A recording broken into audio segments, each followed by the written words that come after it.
emprisonnés dans les rapports de force internationaux. Et c'est du coup plutôt localement, dans des territoires, qu'on observe l'émergence de solutions comme autant de laboratoires d'expérimentation. Et ça, c'est la bonne nouvelle.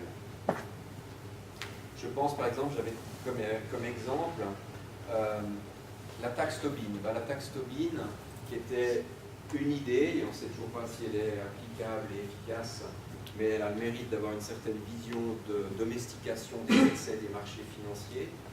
Cette taxe Tobin a longtemps été uniquement l'apanage des altermondialistes, etc., qui la tournaient en boucle. Et puis alors, successivement, on a quand même vu deux présidents français, Chirac puis Sarkozy, ont bouché les trompettes de la taxe Tobin pour essayer tout d'un coup de prendre ça comme une solution à un certain nombre de problèmes que les marchés financiers, notamment la Banque européenne, connaissaient. Voilà un exemple de quelque chose qui a émergé à un endroit qui n'était pas forcément un forum global, et puis qui tout d'un coup est repris sur la scène internationale.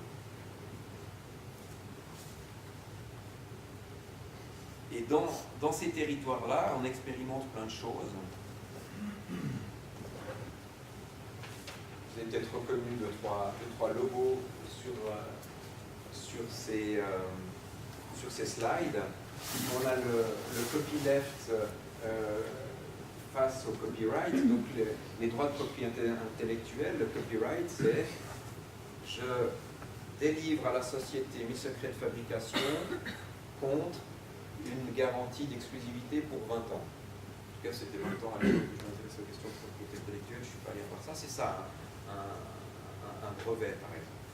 Et puis le copyleft, c'est de dire, au lieu de privatiser ce savoir pendant 20 ans et qu'il y ait une seule personne qui en bénéficie, on va associer des savoirs collaboratifs et être sur un mode après de partage où on peut améliorer ce droit de copie tout en rendant légitimité à celui qui a trouvé les premiers morceaux de la chaîne de ce savoir.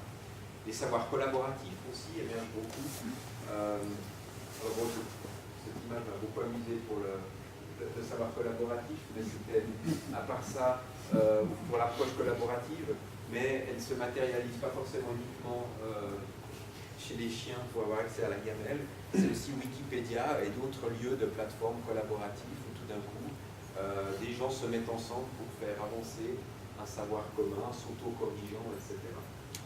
Après, on est dans le monde des logiciels libres, avec l'open source, l'idée de donner et de rendre accessible, alors que jusque-là il était protégé dans des systèmes privatifs, de rendre accessible le code source pour que d'autres, pour qu'une communauté puisse s'en emparer et l'améliorer.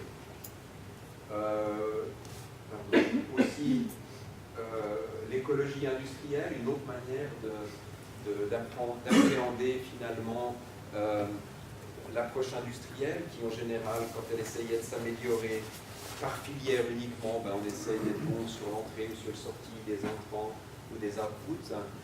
Mais si on prend un peu de hauteur et puis qu'on regarde toutes ces filières, on se rend compte qu'on peut faire évidemment bien plus de synergie entre elles pour éviter que, par exemple, si on est sur du bâtiment travaux publics, chaque entreprise aura beau avoir optimisé la circulation de ses camions, si tout d'un coup on met les camions de toutes les entreprises ensemble, il y a évidemment bien plus de synergie et de limitation à ce que les camions fassent des allers-retours vides entre une gravière et un chantier, si on décloisonne chaque entreprise pour les faire réfléchir ensemble.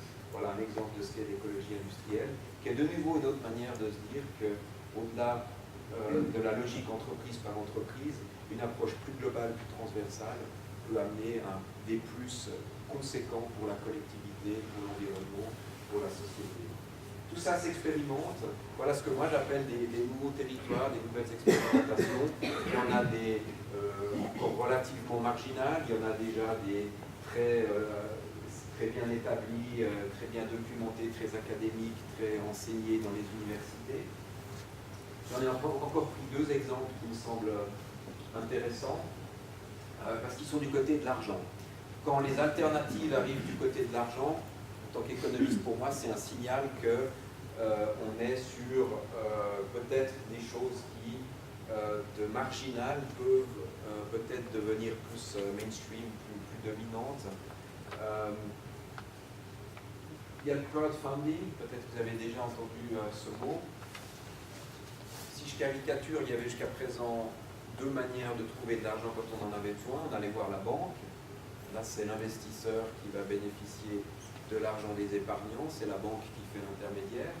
Ou il y avait les marchés financiers. Je suis en entreprise, j'ai besoin de capitaux. Grâce aux marchés financiers, en émettant des actions ou en empruntant via des obligations, je vais trouver des épargnants qui sont d'accord, à travers cet intermédiaire de la bourse, ou me prêter de l'argent, c'est les obligations, ou de devenir copropriétaire de l'entreprise, c'est les actions. Et puis derrière ces mécanismes-là, aujourd'hui, ils sont relativement de plus en plus élitaires et de plus en plus inappropriés pour certains types d'investisseurs. À Genève, quand je travaillais dans l'économie sociale et solidaire, mes collègues qui s'occupaient d'accompagner des entrepreneurs dans des incubateurs ou comme ça, me disaient qu'aujourd'hui, c'était si vous avez, vous êtes quelqu'un qui innove, qui vient avec une idée, qui a un business plan, ce n'est plus possible de trouver de l'argent auprès des banques. Les banques ne font plus ce travail de prêter de l'argent avec des perspectives de rendement relativement basses et puis des perspectives de risque un peu floues, on ne sait jamais très bien ce qu'il y a derrière cette innovation.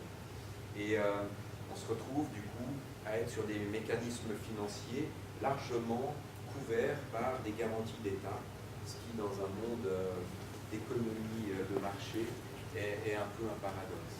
Et pour contourner ça, aujourd'hui, eh bien, dans cette fameuse appellation peer-to-peer, c'est-à-dire d'un individu à un individu qui se retrouve et se connecte via Internet, on arrive à être sur des mécanismes de financement, de crowdfunding, c'est-à-dire que vous venez sur Internet avec votre projet, on est sur des petites sommes en général, vous dites que vous avez besoin de 10 000 $, vous expliquez pour quel projet, et des gens font des micro-dons pour soutenir votre projet. Il y a beaucoup de plateformes sur Internet qui fonctionnent plutôt bien avec ça.